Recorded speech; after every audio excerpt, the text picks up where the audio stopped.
இன்னைக்கு ஒரு கோயின்சிடன்ஸா அப்படின்னு இது வந்து ஒரு டயபெட்டிஸ் எக்ஸலன்ஸ் ஒரு கிளப் ஆரம்பிக்கப்பட்டிருக்கிறது.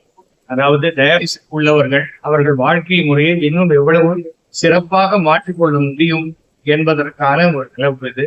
இது ஒரு ஆனுவல் சப்ஸ்கிரிப்ஷன் உண்டு. அதை வச்சுக்கிட்டு பார்க்கும்பொழுது அவங்களுக்கு டயாபெட்டிஸ் குறைக்கிறதுக்கு என்னென்ன உண்டு, அவங்க லைஃப் ஸ்டைல் எப்படி இருக்கும், எவ்வளவு சந்தோஷமாக வாழ முடியும் என்பதற்கான அஸ்வின் கருப்பன் என்னுடைய சன்னுடைய கிளாஸ்மேட் அண்ட் என்னுடைய ஃபேமிலி ஃப்ரெண்டு இவர் ஆரம்பித்திருக்கிறார். இது மிகப்பெரிய அளவுக்கு வெற்றி பெறும் என்ற நம்பிக்கை எனக்கு இருக்கிறது. ஏன்னா எதை செய்தாலும் அதை ஒரு டெடிகேஷனோடு செய்யணுங்கிற எண்ணம் யாருக்கு இருந்தாலும் அவர்கள் அதில் வெற்றி பெறுவார்கள். அதில் வந்து அஸ்வின்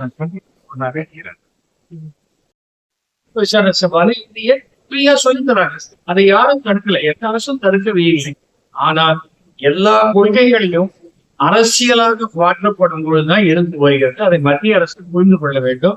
நான் சொல்றது நீ செய்யலைன்னா நான் உனக்கு பணம் தரமாட்டேன்னு சொல்றது, இது வந்து மிஞ்சி போனா 4 வருஷம் வரும். அப்புறம் அந்த ஆட்சி மாறி போச்சுன்னா அவங்க எதிர்கட்சி நின்றுக்கிட்டு தப்பா பண்ணிட்டோம். 3 முறை ஆண்டு விட்டார். இதுக்கு மேல ஆண்டுறதுக்கு வாய்ப்பே கிடையாது மத்திய அரசுல பாஜக. சோ அவர்கள் இப்போது தெரிஞ்சிடும், ஒரே நாடு, ஒரே கொள்கை, ஒரே தேர்தல், ஒரே ஓட்டு, இதெல்லாம் நடக்காத காரியம். ஏனென்றால் இந்தியா என்பது யூனிட்டி டைவர்சிட்டி, எத்தனையோ மொழிகள், எத்தனையோ ஜாதிகள், எத்தனையோ மதங்கள் எல்லாம் சேர்ந்தது.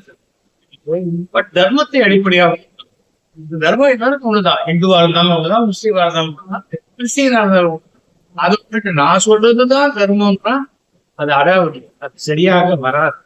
அது சரியான முறையில் நம்முடைய மாண்புமிகு தமிழக முதலமைச்சர் மிக கடுமையாக எடுத்துக் கொண்டிருக்கிறார். அவருக்கு என்னுடைய சப்போர்ட் உண்டு.